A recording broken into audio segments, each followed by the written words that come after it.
Abra sua Bíblia em Apocalipse capítulo 3.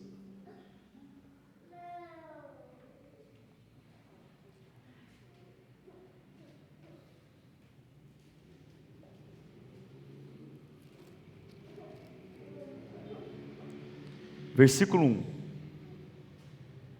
A carta à igreja em Sardes. Ao anjo da igreja em Sardes escreva: estas coisas diz aquele que tem os 7 Espíritos de Deus e as 7 estrelas. Conheço as obras que você realiza, que você tem fama de estar vivo, mas está morto. Fique vigiando e fortaleça o restante que estava para morrer, porque verifiquei que as obras que você realiza não são íntegras na presença do meu Deus. Lembre-se, pois, do que você recebeu e ouviu. Ele continua dizendo: guarde-os e arrependa-se.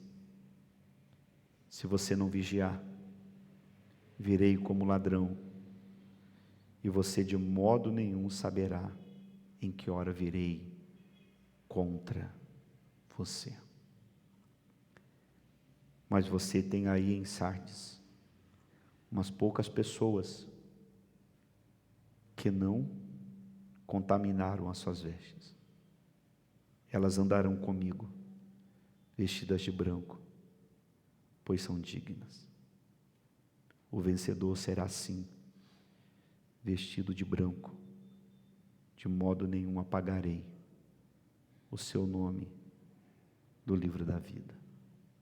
Pelo contrário, confessarei o seu nome diante de meu Pai e diante dos seus anjos.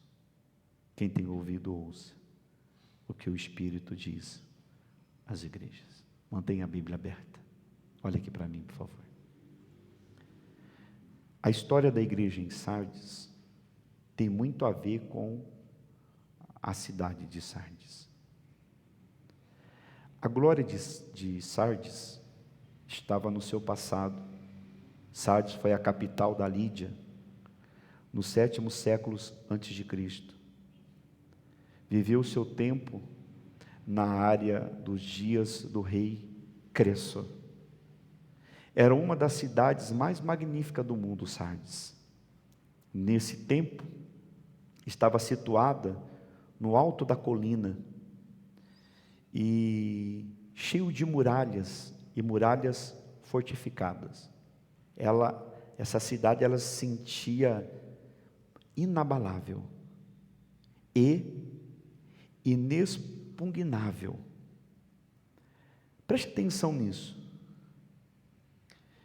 Precipícios protegiam também a cidade, de modo que ela não podia ser escalada. Seus soldados e habitantes pensavam que jamais cairiam nas mãos dos seus inimigos. Elas se apoiavam nas suas fortalezas. Elas se apoiavam na força dos seus braços. Tinham soldados. De fato, a cidade jamais fora derrotada em um confronto direto. Seus habitantes de Sardes eram orgulhosos, arrogantes e autoconfiáveis. Mas a cidade orgulhosa caiu um dia nas mãos do rei Cito da Pérsia, no ano de 529 a.C. Irmãos, quando este rei da Pérsia cercou a cidade, e isso durou 14 dias, eles fizeram isso de uma forma tão sutil, que eles agiram exatamente quando os soldados que guardavam aquela cidade, aquelas muralhas, eles estavam dormindo. Os inimigos, eles eles penetraram, eles invadiram aquele muro fortificado, aquela muralha invencível, apenas por um buraco que tinha na muralha. Aquele buraco era o único lugar vulnerável. Aquele buraco que tinha no muro fez com que os seus inimigos entrassem por ele e dominassem a cidade. Mais tarde, em 218 antes de Cristo, Antíoco, ele dominou a cidade da mesma forma. E isso por causa da autoconfiança e a falta de vigilância dos seus moradores. Eu quero já fazer uma observação aqui nessa introdução, para você que não está vigiando. Para você que está vivendo não de uma forma vigilante nesse mundo.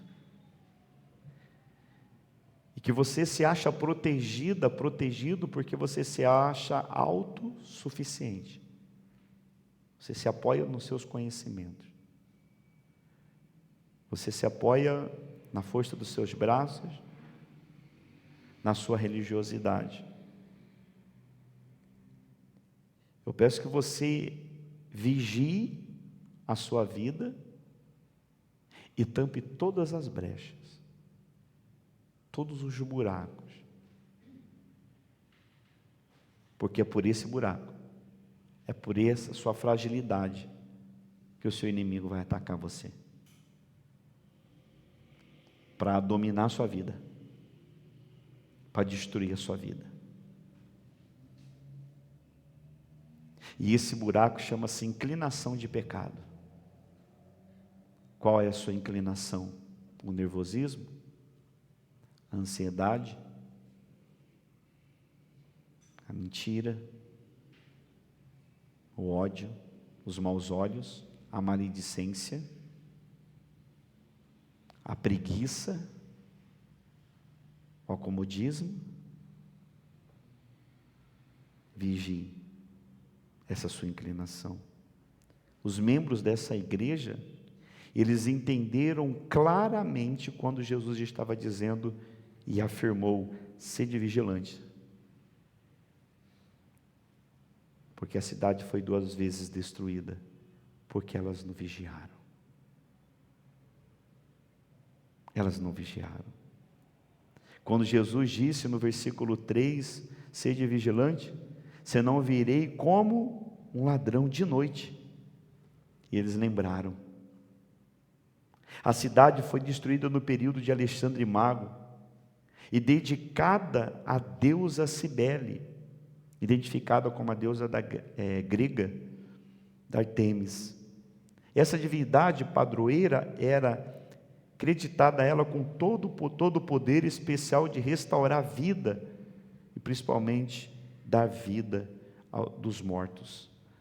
Mas a igreja estava morrendo, a igreja de Sardes estava morrendo, e só Jesus poderia dar vida a esses crentes. No ano 17 depois de Cristo, Sardes foi parcialmente destruída por um terremoto e reconstruída pelo imperador Tibério.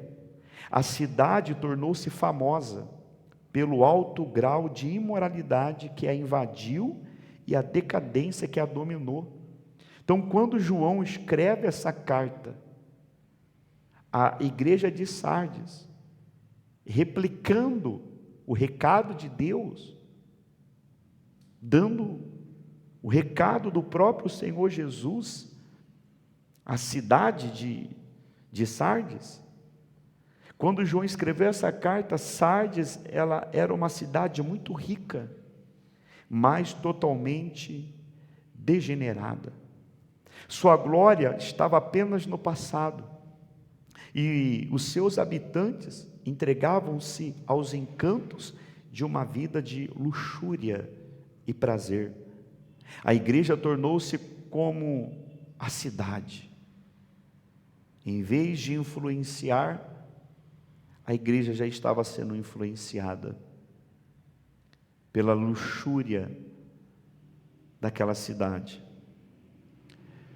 pelo mundo. Era como o sal sem sabor ou uma candeia escondida. A igreja não era perigosa.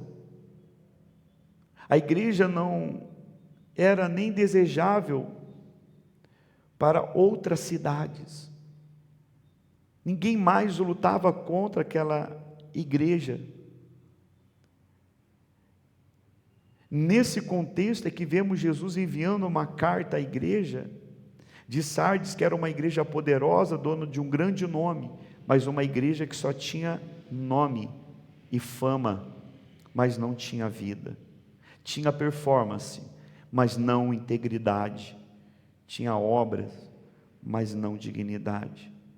Essa igreja de Sardes, Jesus envia uma mensagem revelando a necessidade imperativa de um poderoso avivamento.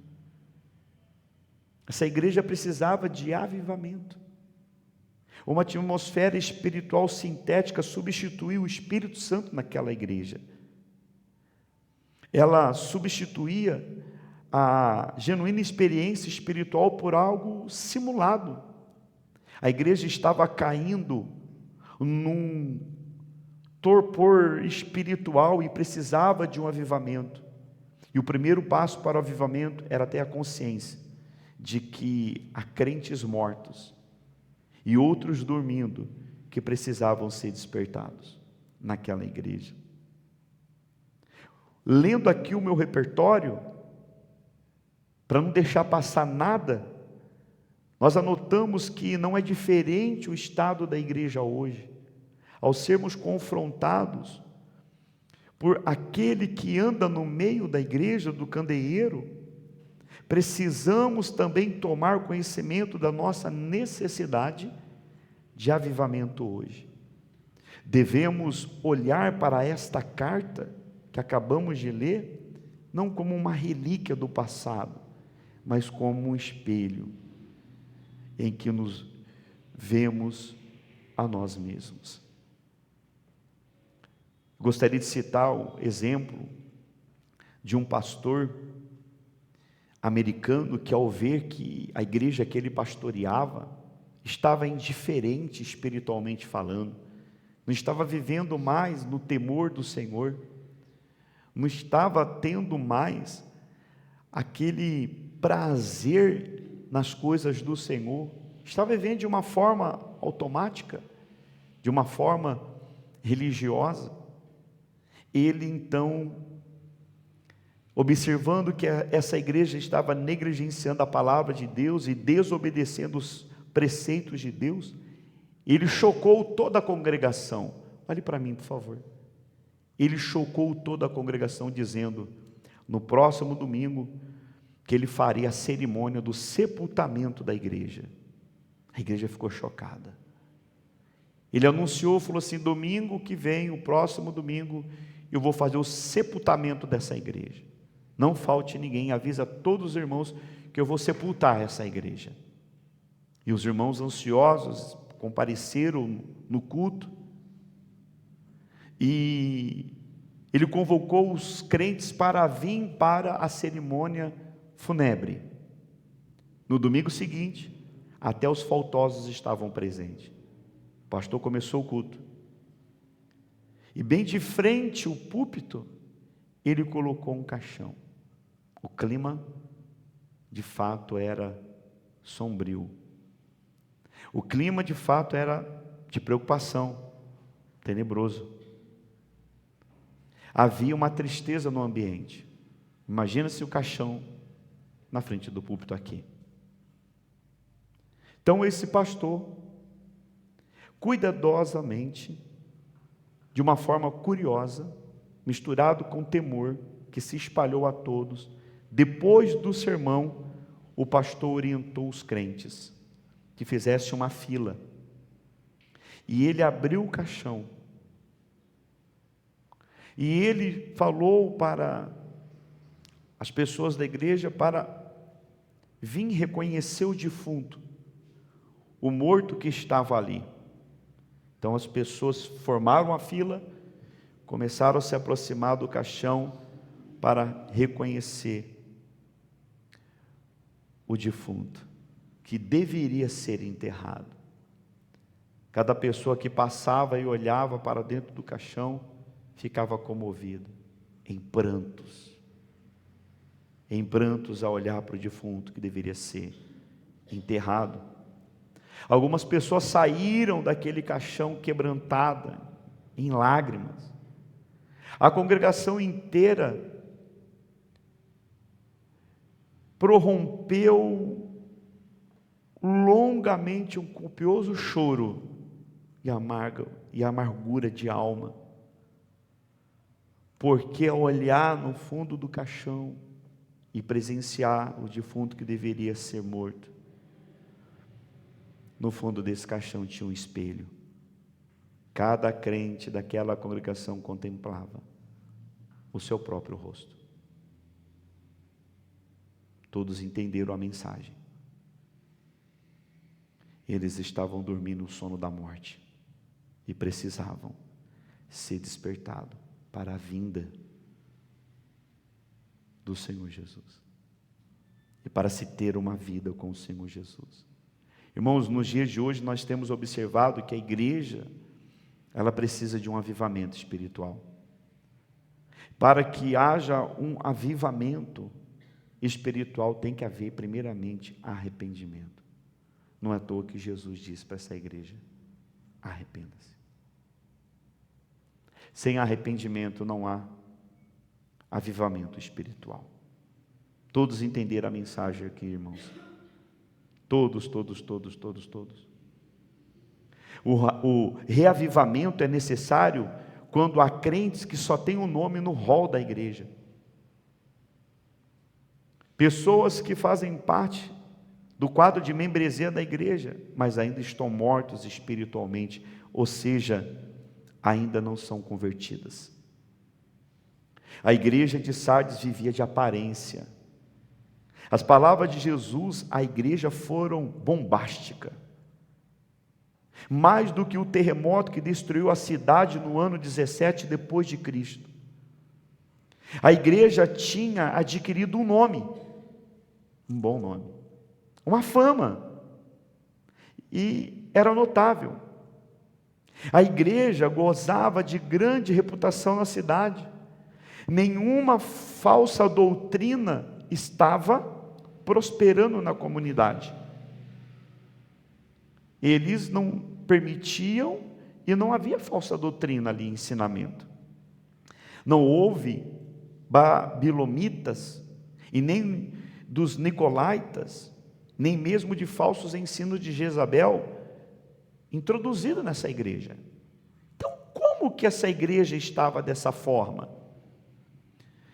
William Barclay diz: a igreja de Sardes não era molestada por ataques externos. A igreja de Sardes não estava sendo combatidas de fora para dentro. Ninguém estava atacando a igreja de maneira nenhuma, de maneira externa.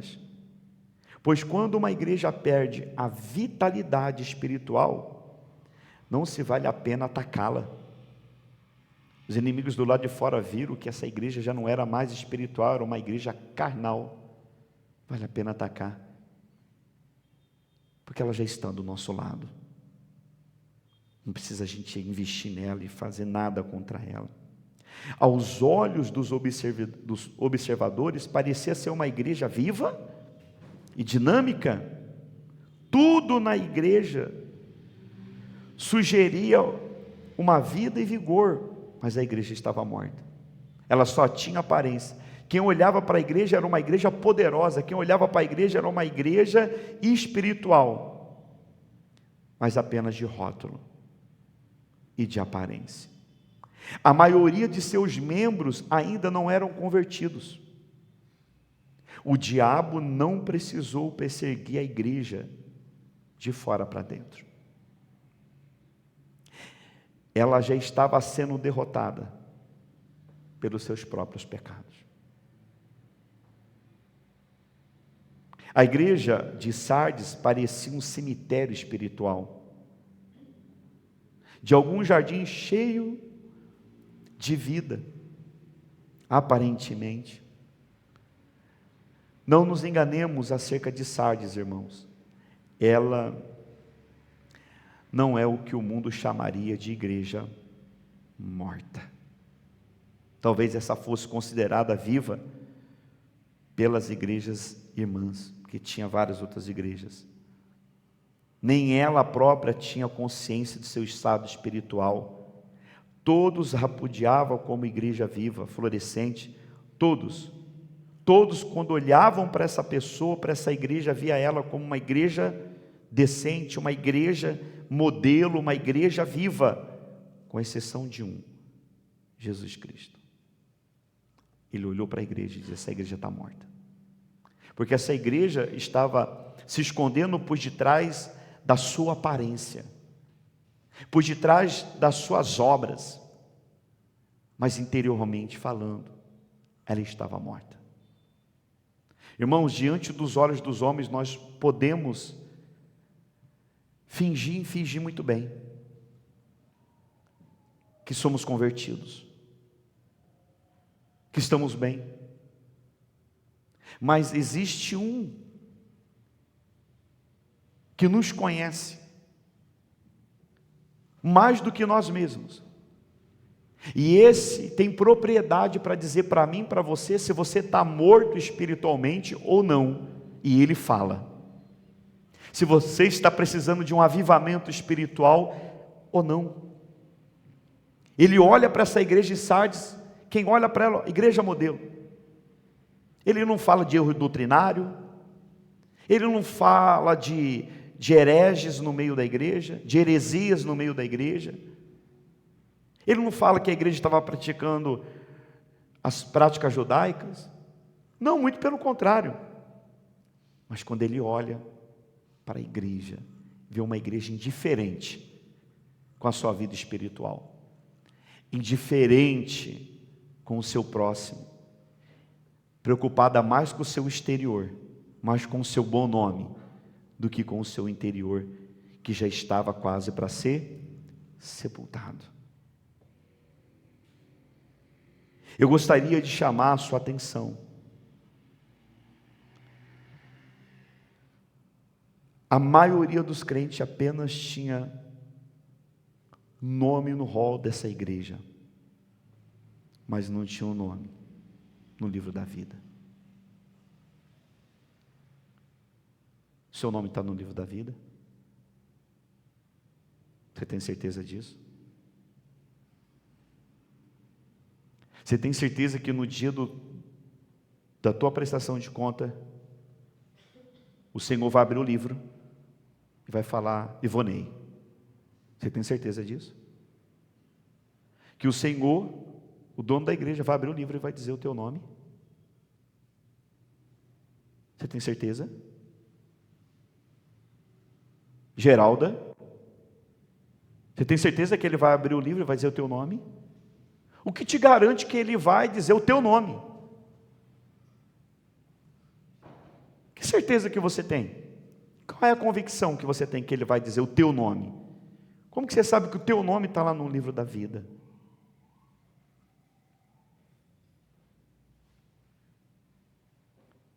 Nessa igreja havia também crentes doentes, fracos, em fase terminal. Qual o problema? Qual era o problema? Era o mundanismo dentro da igreja. O mundanismo, ele adoece a igreja. O pecado mata a vontade de buscar as coisas de Deus. Quando a pessoa está envolvida muito com as coisas dessa vida, quando as pessoas estão envolvidas com este mundo, está tomando o mundo como exemplo. Quando as pessoas estão inclinadas pelos desejos do seu coração, o pecado vai se alastrando, vai dominando a vida dele, a mente dele, o coração dele, de tal forma que mata a vontade das coisas de Deus. Por isso que você vê hoje em dia as pessoas não têm vontade de ler a Bíblia mais, por causa do mundo. Não tem vontade de orar mais, de se relacionar com o Senhor mais, porque se dedica 100% às coisas desse mundo. E quando é a hora de se dedicar ao Senhor, não tem mais vontade. E aí começam a querer buscar, ter vontade de orar. Você orou hoje? Não tive vontade. Você foi na igreja? Não tive vontade. Você falou de Jesus? Não tive vontade. Você leu a Bíblia? Não tive vontade de ler a Bíblia hoje. O pecado, ele mata os sentimentos mais elevados. E petrifica o coração do homem. O coração do homem se torna de pedra diante de Deus. Isso é muito sério, irmãos. O recado que o Senhor está dando para a igreja de Sardes é esse. Primeiro, ele diz assim, ele chama a igreja a um despertamento espiritual, no versículo 2. O que ele disse? O que está escrito aí? Fique vigiando, e fortaleça o restante que estava para morrer, porque verifiquei que as obras que vocês realizam não são íntegras, na presença do meu Deus. Irmãos, dá uma olhada para as suas obras, não na presença do pastor, não na presença do irmão que te conhece, da igreja, porque tudo que fazemos, nós o fazemos na presença de Deus, porque não existe no mundo, nas galáxias, no planeta Terra, num espaço quadrado de terra, de canto, que não exista a presença de Deus.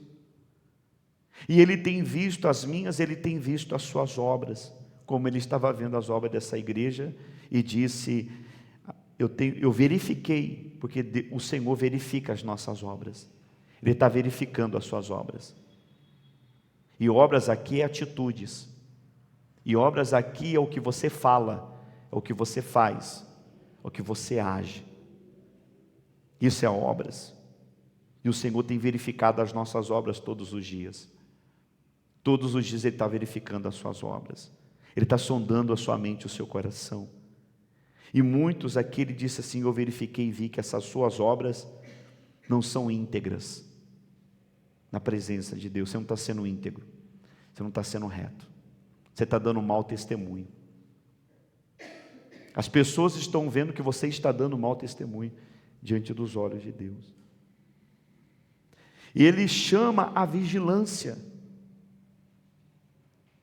As obras que eles estavam realizando eram obras incompletas, ou muitos deles estavam fazendo a obra pela metade, não estava servindo a Deus da maneira que tinha que servir. Sardes caiu historicamente por falta de vigilância militar, e a igreja estava repetindo o mesmo erro na vida espiritual, não vigiava mais. Você está vigiando seus pensamentos? Você está vigiando o seu coração? Você está vigiando o seu comportamento? Você está vigiando as suas palavras? Você está vigiando os seus olhos? Você está vigiando o seu coração? Você está vigiando sua família? Você está cuidando do seu casamento? Você está cuidando dos seus filhos? Ou você não está vigiando mais, como você vigiava? Você já está dormindo espiritualmente. Irmãos, obras incompletas e falta de vigilância, isso não agrada a Deus. E o Senhor, ele orienta a igreja a necessidade de lembrar e guardar aquilo que eles tinham ouvido. Versículo 3: lembre-se, pois, do que você recebeu e ouviu, guarde-os, arrependa-se. Se você não vigiar, eu virei como ladrão, de modo nenhum saberá em que hora virei contra você. Ele está dizendo o seguinte: para você ter um avivamento, igreja, para você voltar ao primeiro amor, para você voltar a ter a plenitude do Espírito Santo, você tem que voltar para a palavra, você tem que voltar a se alimentar da palavra. E quando a pessoa ela se volta para a palavra, ela tem fome da palavra, ela tem sede de ouvir a voz de Deus, de estar num culto como esse de doutrina. Em casa medita naquilo que foi dito, tem fome, tem sede de buscar na palavra de Deus aquilo que vem buscando neste mundo. Ele disse: vigia, vigia. Sardes não vigiou, caiu, foi invadida, foi destruída. Quantas pessoas estão caindo em pecado, porque elas não estão vigiando, pararam de vigiar.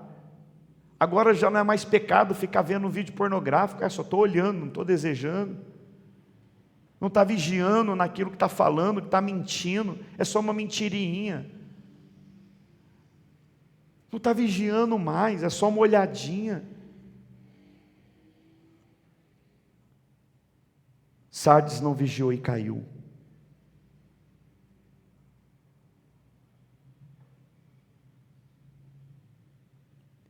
Versículo 4: mas você tem aí, ele falando ao anjo da igreja de Sardes, umas poucas pessoas que não contaminaram as suas vestes.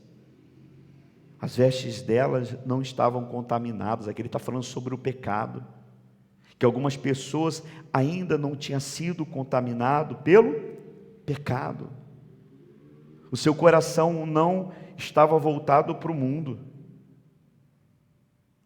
não estava tomando o mundo como exemplo de vida. Irmãos, olha o que está escrito em Tiago capítulo 4, coloca aí por favor na tela, Tiago capítulo 4, por gentileza.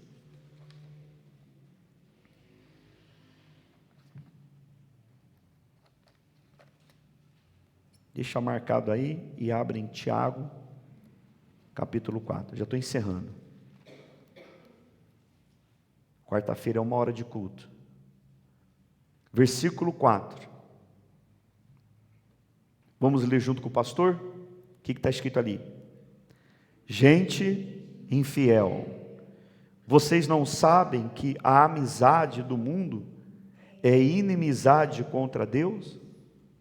Aquele, pois, que quiser ser amigo do mundo, se torna inimigo de Deus. Não tem amizade, irmão. Você não pode ficar flertando com o mundo. Ou você é de Cristo, ou você é do mundo. Você tem que se posicionar de que lado você está. Seu coração está, sua vida está. Algumas pessoas que estavam dentro da comunidade de Sardes, porque Sardes era uma igreja.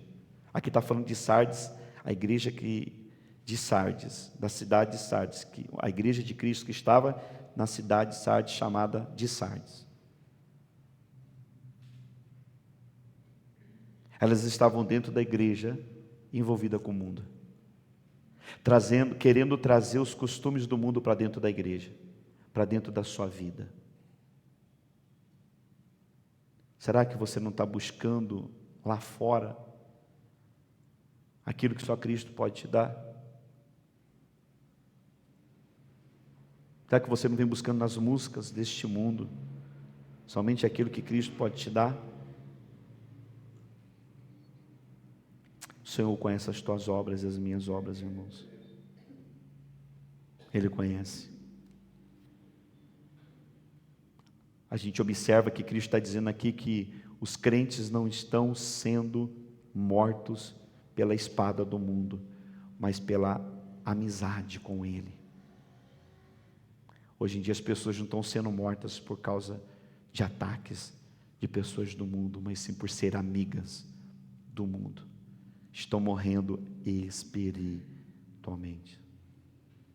Repita assim comigo: disse o Senhor. Disse o Senhor. Diz o Senhor. Ao não, o Senhor.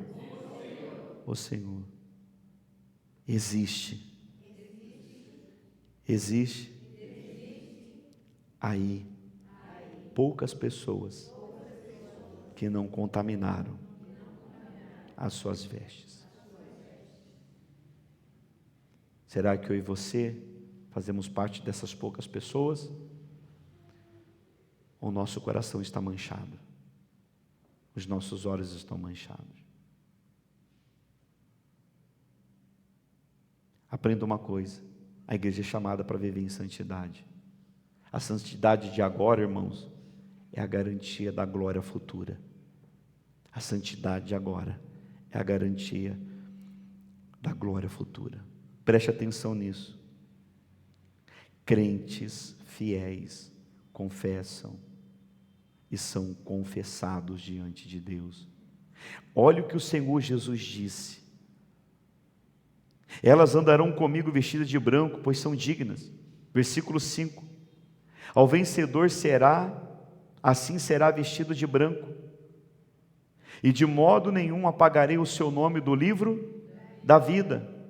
Pelo contrário, confessarei o seu nome diante de meu Pai e diante dos seus anjos. Olhe para mim.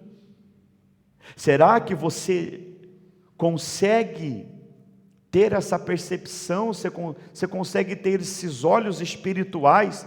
Será que você consegue ver isso acontecendo com você? Chegando no céu, Jesus te tomando pela mão e Ele confessando, falando o teu nome para Deus, e falando o teu nome diante de um estádio lotado de anjos, milhões e milhões de anjos falando o teu nome, confessando você diante do Pai e diante dos anjos.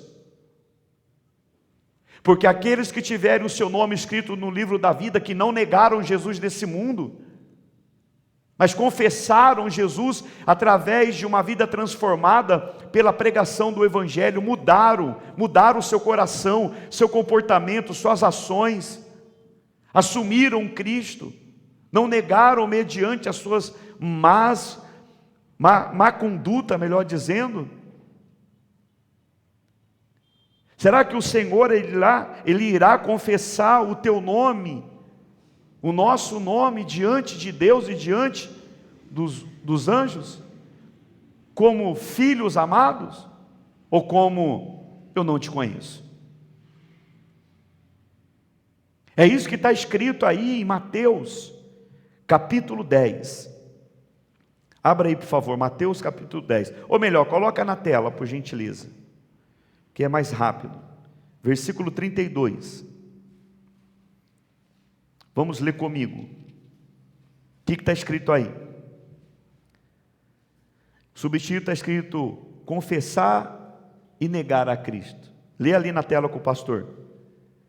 Portanto, todo aquele que me confessar diante dos outros, e também eu confessarei diante de meu Pai, que estás nos céus. Mas aquele que me negar diante das pessoas, também eu o negarei diante do meu Pai, que está.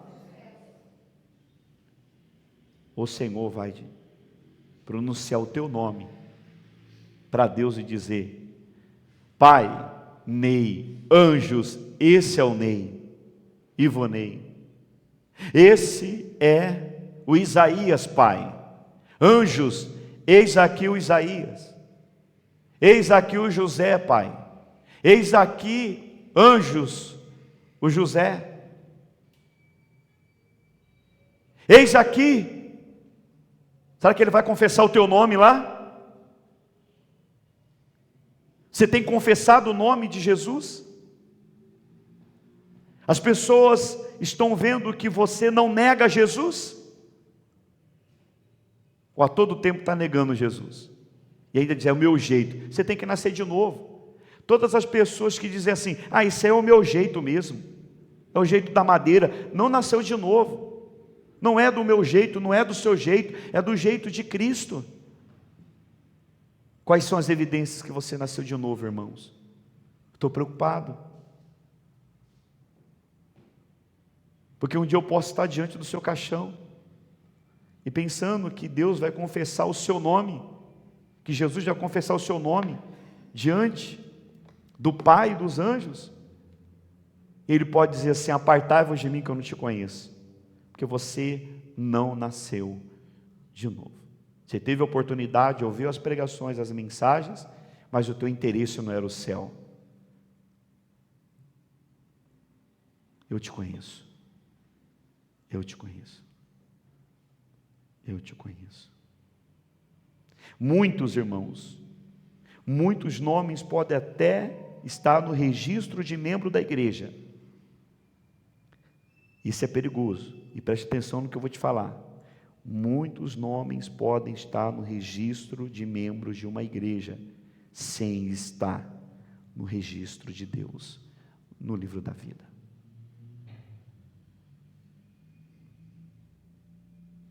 Irmãos, ter apenas uma reputação de estar vivo é insuficiente. O que importa é o nosso nome estar no livro da vida. No fim, o teu nome e o meu nome seja proclamado por Cristo no céu, aonde o Pai e os anjos ouvirão o meu e o seu nome. Aleluia. Glória a Deus. Glória a Deus. Glória a Deus por isso. Vamos orar. Curve a sua cabeça.